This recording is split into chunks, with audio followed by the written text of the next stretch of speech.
heartache, especially when a member of law enforcement is involved in this type of criminal activity.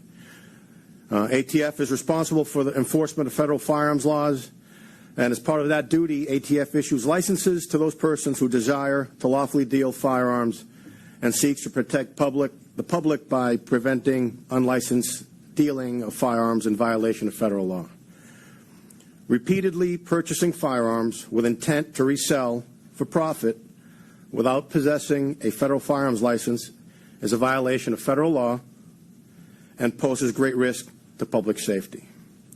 Additionally, falsifying federal firearms transaction records to hide the true nature of the transaction undermines the Gun Control Act and is a common tactic used by a variety of firearms traffickers. ATF is committed to proactively investigate firearms trafficking activity and working with our law enforcement partners and the U.S. Attorney's Office to help ensure public safety. Couple of things, and I'm done. I also want to thank the FBI and ATF case agents, the ATF undercover agents. As a longtime ATF agent, I have worked public corruption cases. I have worked undercover in public corruption cases. It is hard. It is taxing physically. It is taxing mentally. And these case agents and undercover agents distinguished themselves, and they did law enforcement proud. And I'm happy to be on their team and represent them. And finally, please make no mistake about this. This is not some paper violations. This is not, oh, I didn't know what I was doing. I can tell you, as a 30-year ATF agent, this is a classic firearms trafficking case. Thank you.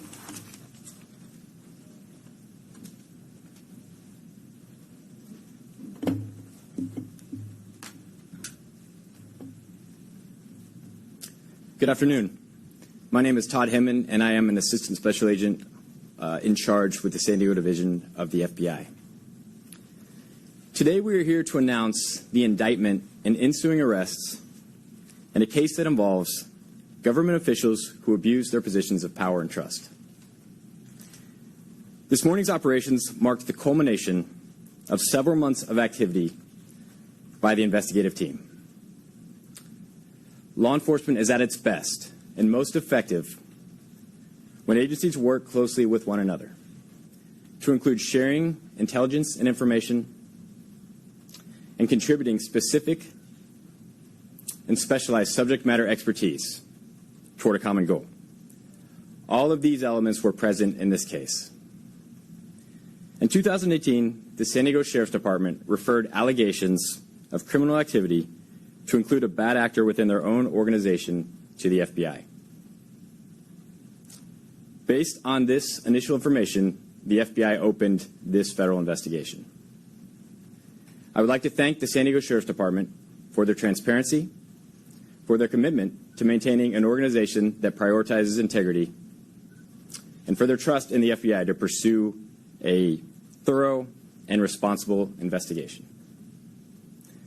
Upon identifying that much of the alleged criminal activity revolved around violations of federal firearms statutes, the FBI invited the ATF to join this investigation. The ATF has been an integral partner throughout this case and has led much of the operational and investigative activity. I would like to thank the ATF for both their partnership and their significant contributions to this case.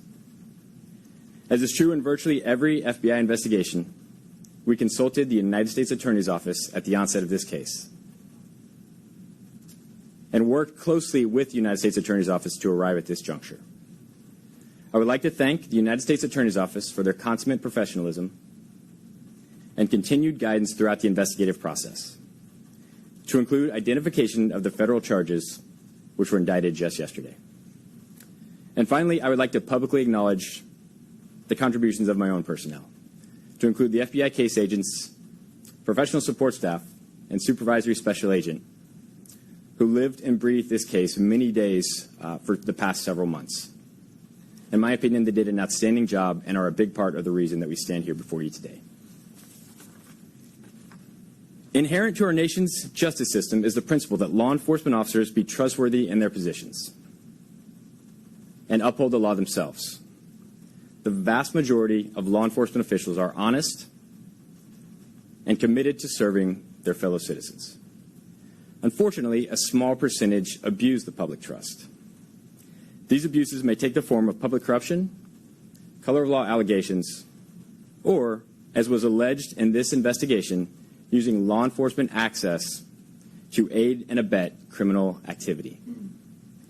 It is through such abuses that public confidence in law enforcement is eroded, making the jobs of honest law enforcement officers all the more difficult. For this reason, the FBI remains resolved to combat these crimes, and in doing so, endeavors to restore the public's trust and confidence. In the case for which we are here today, as the indictment alleges, former San Diego Sheriff's Department Captain Marco Garmo used his position of trust to receive information on pending law enforcement operations and subsequently alerted the investigative subjects.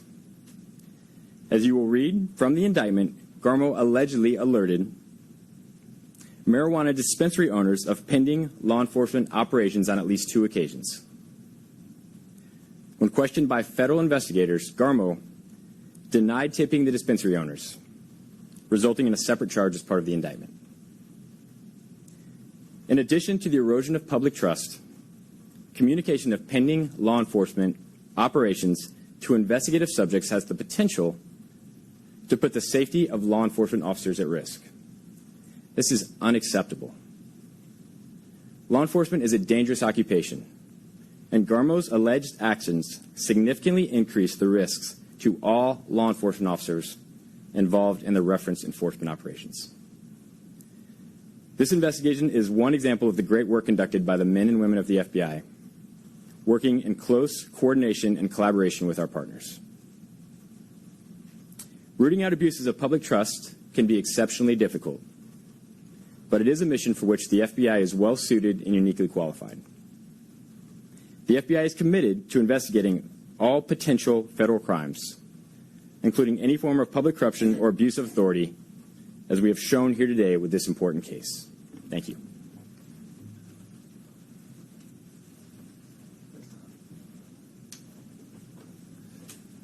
At this time, we'll open it up for any questions that folks may have. What exactly did Leo Hamill want with all these guns?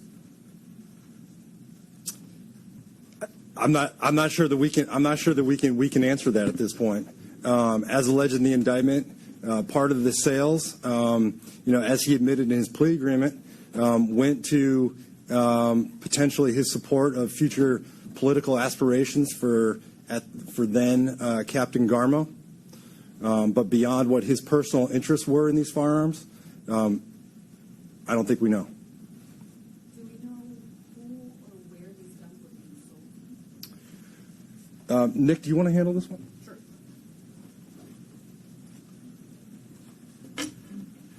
Good afternoon. My name is Nicholas Pilchak, and along with Andrew Hayden, I'm one of the assistant U.S. attorneys handling this investigation.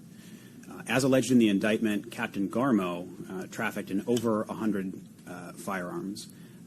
A number of those firearms made their way to Mr. Hamill, as Peter described a few moments ago. Others of them were distributed to additional individuals, Mr. Garmo's acquaintances, and others. Did any end up in Mexico? I don't think I can comment on that. Are we talking about all handguns or what other kinds of guns? So there's a variety of firearms that are alleged simply in the indictment. In the straw counts that follow count 1 in the indictment, it refers principally to handguns, and that many of the weapons involved in the scheme were off-roster handguns, as described a few minutes ago, which are uniquely available to law enforcement. The scheme and Mr. Garmo's illegal business did also involve rifles and long guns. Can you elaborate more why you can't talk about whether they ended up in Mexico? Is it because it's still under investigation and because some of these missing weapons might be there, or what is the reason why you can't say whether any of that brought material?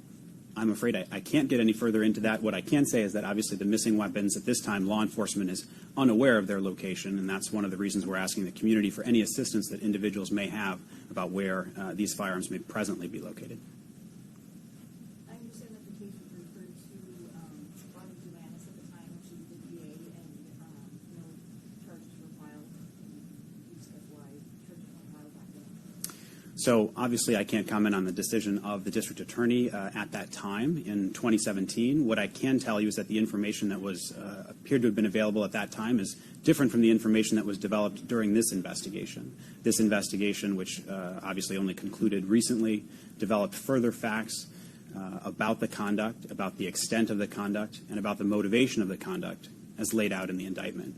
And one of the things that is a matter of public record at this point is statements by Captain Garmo in the media, I believe in 2018, in response to the publicity around the conclusion of the California Department of Justice investigation at that time. His statements were that his conduct was not undertaken for profit, that he was simply a hobbyist, and that he had no intent to circumvent the law. I believe the allegations in the indictment today suggest further evidence that undercuts those statements.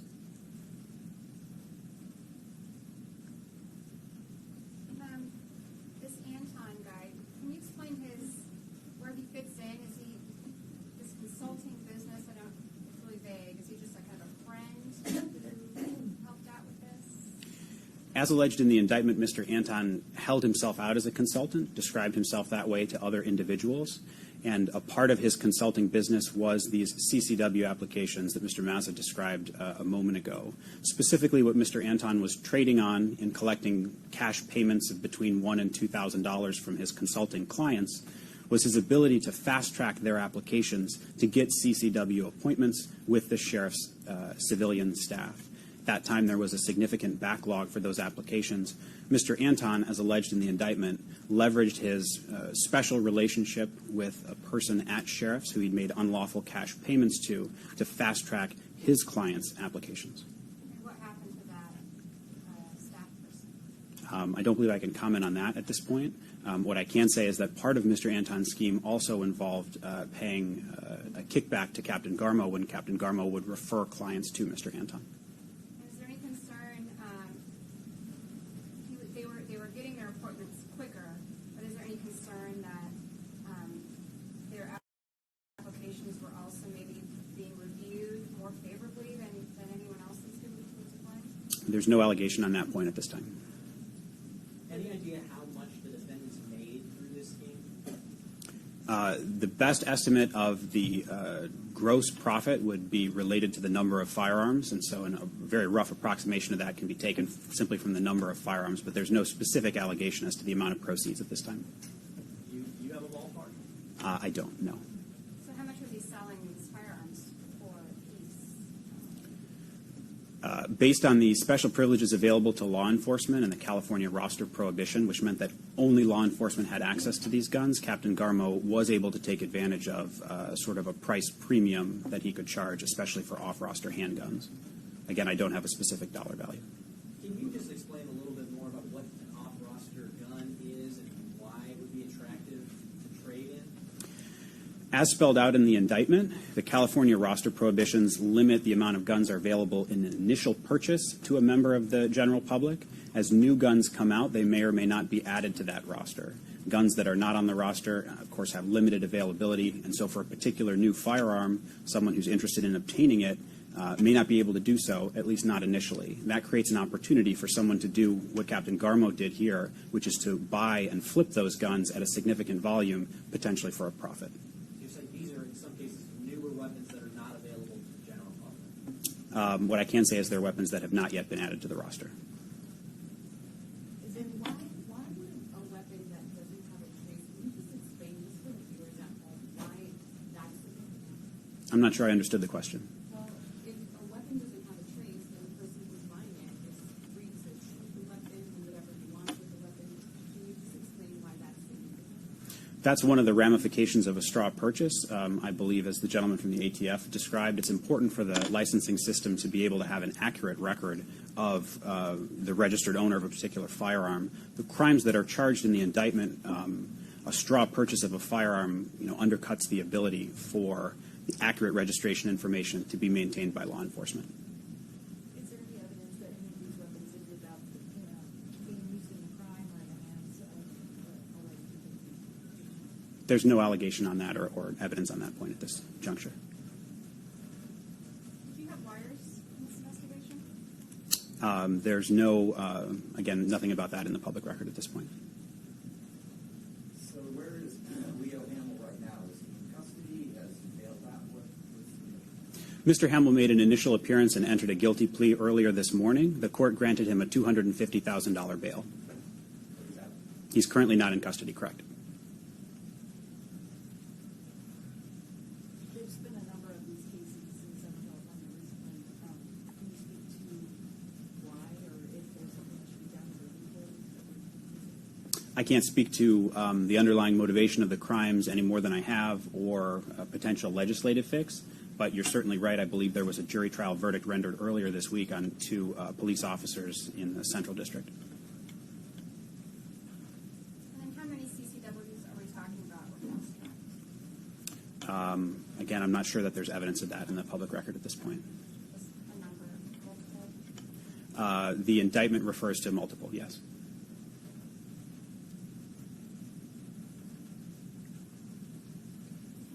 Any other questions? I'm sorry, just where were, I know generally where some of these were seized, can you, like, you're talking about the jewelry business, other places where some of these weapons were seized from? So, as alleged in the indictment, hundreds of firearms were seized from Mr. Hamill in February of this year, including at Leo Hamill Fine Jewelers, as I believe was stated earlier. 64 or 65 firearms were seized from Captain Garmo. Again, I don't think I can comment on that. I think the indictment also alleges that 5 firearms were seized from Will Anton. And 4 of the 5 defendants are currently in prison or locked up, and one is at large. Is that correct? 2 defendants are in custody, Captain Garmo and Mr. Anton. 2 defendants made initial appearances and made bail earlier today. That's Mr. Hamill and Mr. Magana. Mr. Toloda is currently at large. I forgot to ask also about he was arrested Mr. Garmo this morning, correct? Correct. And was that, you just went to, the agents just go to his home and he surrendered, or he just ran to the house? I'm afraid I can't comment on that. Is it difficult to go after people in law enforcement in your own business? Is it tricky for you? Well, some of the comments earlier expressed that it's always a difficult moment when someone who is in law enforcement chooses to abuse that trust. But of course, all the offices you see on the stage today are committed to the rule of law, accountability, and holding everyone to the same standard. How can the public trust that this will happen? I think today's prosecution is one way that the authorities can demonstrate they're committed to holding everyone to the same standard and ensuring crimes like this don't go unaddressed.